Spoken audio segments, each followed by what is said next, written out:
Hello, everybody. This is Anthony Bianis yet again. Um, this time I'm gonna be real quickly on the EA press conference that just ended. It's 2:08 right now. Anyways, I just wanted to talk real quickly, and then I'll get over you guys' hair because I'm pretty sure at this point you're tired of me giving my opinion. But I will say first off, there were some games I was interested in, and there were some that I wasn't. For starters, I was really interested in Dead Space 3. They started off the bat with that. It looks really cool, although they're really going with the co-op aspect, which kind of takes away the kind of isolation type of feel from the last Dead Space 1 and 2, making it less scary and more action oriented. I mean, they kind of did in the last game, but even more so in the third game. Now we'll co-op into it, but it looks good. It looks great. But I kind of I hope maybe they'll keep it somewhat scary. Um, what else? Oh, Crisis 3 was like the last game that they showed just a minute ago. It looks really good. I was really excited for Crisis 3. Crisis 2 was a great game. They were sandback boxy feel.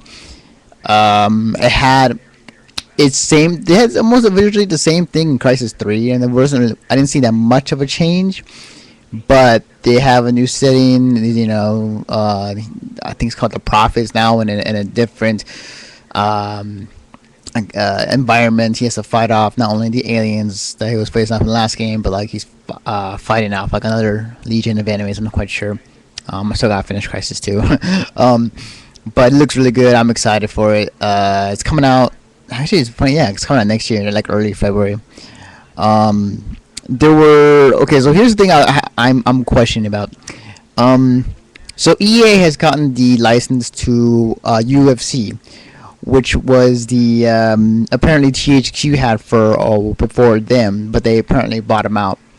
So, given that now EA now owns not only UFC license, they also own the license for Madden or for NFL.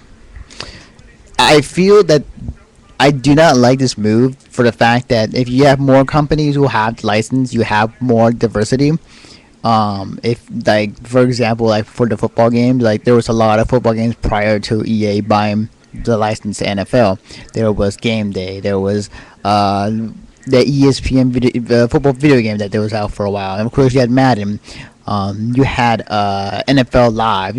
You had a bunch of other games that were really cool and were really different on their own. Even though on the surface they were the same game, they were very different visually, but also very, I guess, inside, like the details of it was really good. So with EA now grabbing the UFC license, I feel like the more the EA consumes licenses for some sports brands, the more it really affects, you know, how the product's gonna be, because they can make a great game, or they can shit out on like a UFC game that they don't really care about. People will buy because it's the only one. So it really sucks. It really sucks. But anyways, other games they showed off. They showed off Star Wars yet again. It's hard to go against WoW. It really is. I don't think anybody can really beat WoW, because WoW is such a huge property, and it's always been for the last 10 years. So it's hard to really fight that. And Star Wars is trying hard, or trying to. So this July they're opening up to people who can play the game for free up to level 15. Which, hey, you know what? People who are still on the fence of buying it, they can play a section of the game before they can buy the whole game. So, which is fine. I mean, like Blizzard did that with Diablo 3, so I'm not surprised. But excuse me. But I feel that maybe they should have. I don't know. It's hard. It's really hard. I'm not sure. I might play it though. Just when it comes out in July. Yeah. What else? What was there? Okay, so the new Need for Speed game, the one that Criterion working on, is called Need for Speed Most Wanted, which is funny how it's called Most Wanted Criterion game. So, and Criterion is the guys who used to do the Burnout series, which I loved. And from looking at the game, it looks really good. It's basically you're in a car. Obviously, you're driving around the city, and you are trying to cause as much havoc as you can. Police cars chasing you, running over stuff, side swiping areas, and you get these points as you do that too. So it's very much they carried over the Burnout stuff that they did for in their series over to Need for Speed. It looks really good. It has this very the mode they showed off was like this very the police after you and you have to escape the entire time or for as long as you can, and you're smashing into cars or the cars are going up to the side and they're getting destroyed, very much how Burnout was. So it was really cool. I really enjoyed it, and yeah, I guys check it out when you get the chance. Let's see. They did show the new SimCity both for Facebook and a new game on itself. And the funny thing about SimCity is that Facebook, I can understand how SimCity would be really, really good because they already got Farmville, you already got the other SimCity type games. But the new SimCity, it's been a long time since we had a true SimCity sequel, and not like The Sims or anything like that, of that matter.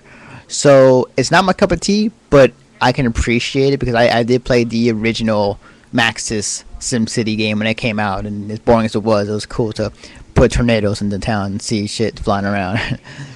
So it's interesting to see Maxis come out and say, we have a new SimCity game, so that's gonna be cool.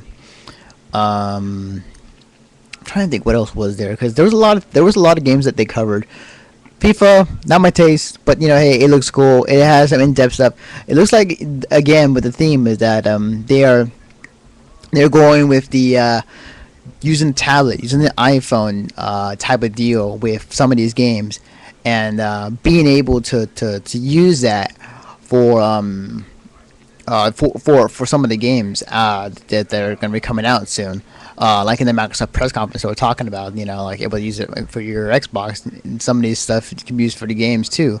So, I mean, like they're venturing off into this new area as far as like you can use your tablet or your iPhone or your Android or whatever to do whatever you want there, and then bring it over to the game and it'll save or whatnot.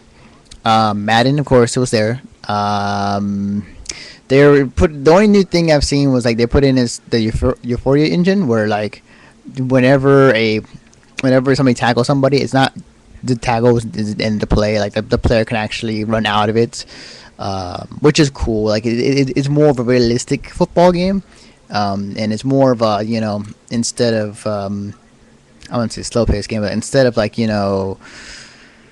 yeah, I don't know. I mean, the Euphoria engine, it looks good. I mean, I gotta wait until see, but Madden is always Madden every year. People are gonna buy it regardless. But it's very interesting to see that technology is using in the next Madden game. I'm pretty sure I'm not really going into detail, but I'm trying to just rush everything out of my head right now as far as like what I saw. And I think that's it. I'm if I'm missing anything, sorry guys. Like I just saw the press conference and I'm trying to remember everything I just saw. I mean, I can look over and they're talking about some other games. So that's gonna do it for me for the EA press conference. So in about a half hour right now is gonna be the Ubisoft press conference. We'll have to wait and see what's gonna be going on there. People have been saying and speculating for the longest time there will be what was it, the reveal of or like something, anything of Beyond Good and Evil 2. So who knows? Anyways, alright guys, I'll see you later.